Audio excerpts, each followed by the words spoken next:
Hey everybody, so welcome to our next part of our reading series here, where I'm kind of reading and going over some, in a way, communist and socialist theory. However, we're not reading Marx or Lenin or any other like major philosopher because, to be honest, like that kind of density just doesn't do it for me. It's boring. I don't want to read it. So what I have been doing though is finding a lot of the anti-military, anti-war zines of Vietnam. So if you're not aware, Vietnam was a war that was fought with a lot of people who were voluntold instead of volunteered, which means that we had a draft. So, with a lot of people in the military who were kind of there against their wishes, against their will, they're not a volunteer army. There was, certainly a big step up in anti-military stuff. And one of the big ones are zines. You see a lot of zines nowadays. Well, actually, you don't really see a lot of zines nowadays, but these little magazines, they popped up. So I've got up here, this is one of the pages. So I've already done one. Up Against the Bulkhead was one of the bigger ones that was kind of umbrellaed underneath stop the I don't know, it's not really a coalition, but it is a where you want it's basically an umbrella called Stop Our Ship. So it was a movement to stop aircraft carriers from launching in out of San Diego to go over to Vietnam. So there were a lot of those that were being. So there's a lot of zines there.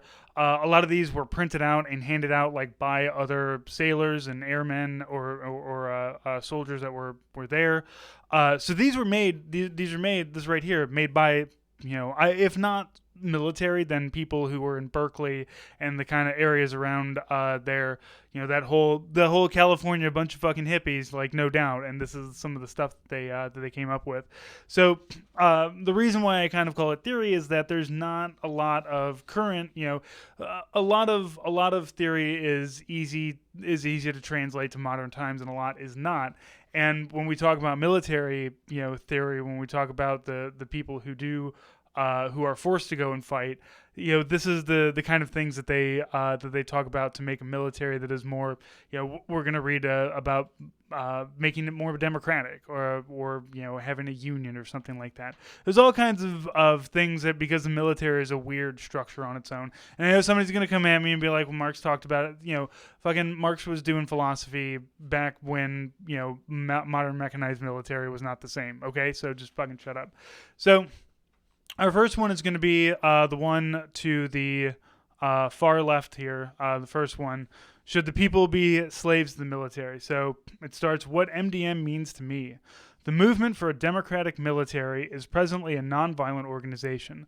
The object is not to violently attack the military with guns and munitions, but rather to improve it with pertinent suggestions. As of yet, there hasn't been anyone able to submit pertinent suggestions without consequently martyring himself. That's a big problem. The paranoia that is always so present is always so enforced. The military tries to turn enlisted men off to MDM by calling it a violent organization capable of wiping out you and your friends, should such a need arise. Here's probably the most violent organization in the world, parentheses, the U.S. military, telling you to be wary of another organization because it may be violent. To be fair, we do that, Hamas, whatnot. This would be most informative if it were not true, but since the movement for a democratic military is nonviolent, it is not only bad, but it is also a lie. Let's get back to some positive things instead of rambling about the typical military unchecked and unbalanced system. You should get into if you should get into legal hassle with the military, we'll try to get civilian counsel for you rather than let you fry with a military lawyer who's just as paranoid about standing by you as you are speaking your opinions in a military situation. I would be interested actually to see people who were refusing to fight, what kind of military legal representation they were given. That would be interesting. The main thing is communication. After all, the future of the military, if any, is in our hands. We should be the ones to decide if there's going to be a need for the military in our generation, and if so, what part it will play. Democratic military. Everybody gets to choose which war we go to. Probably not a great idea, but also it's not like the current way that we're deciding these things is going so well, so fuck it, We all agree that we don't have to continue being the antagonizer of world situations and problems. We have to start either modeling or molding the military in a positive direction, or doing away with it altogether. Either or. It is much too negative an organization to serve anyone other than the lifers at present. And again, this is during huge draft upheavals. It's up to you and me, and that's what we're here for, to take up responsibilities of our future. It's about time we started to accept our responsibilities and take the military into our own hands where it belongs, since, in theory, the military is the servant of the people, and we are the people. Or is the military the slave of the people? A bit disjointed, I think. I feel like there was it came from a good heart, a good place where it's coming from, but it kind of wandered around a little bit there. The military, should the people be slaves to the military be the slave of the people? I believe that would be what the movement for a democratic military would be if we were all voting. It's just, look, it's not perfect. It's not always perfect, guys. It's okay. I know what you're really worried about here is Iron Scrotum over there. And don't worry, we're going to do Iron Scrotum next. Iron Scrotum has a very interesting, I hope Iron Scrotum wraps is in all of these. Oops. Hopefully there'll be more of these because it's kind of funny. Hold up a minute. Be sure to hit your vapes while you can. And have that's a cucumber vape. That's very interesting. All right. Iron Scrotum wraps. The haircut through history. Sherman turned the Wayback Machine to the period of the U.S. history when Thomas Jefferson was president. What's this? The men of the American military are petitioning the president to do away with the new short haircut laws. But Mr. Peabody, I thought that the military men always had military haircuts. Not true, Sherman. As a matter of fact, the men in the U.S. Navy once prided themselves on their long hair. I'm sure that they did. Look, it's fine, Navy. Just your long, flowing Fabio locks is I'm sure, beautiful. That's why they have those flaps on the back of their uniform. They were put there originally to keep by the men to keep the hair off their uniforms. I have no idea if this is true, and I refuse to look it up to verify one way or the other. I am going to go ahead and that the little Boy Scouts of America kerchief that you wear that's got the thing, it's there to keep your long hair off of your uniform, because then you get shed and you get dandruff and all over it, and it's terrible. All right, that's why they had to keep their hair off their uniforms. But Mr. Peabody, why did they cut off their hair? I'm getting to that, Sherman, if you'll please be patient.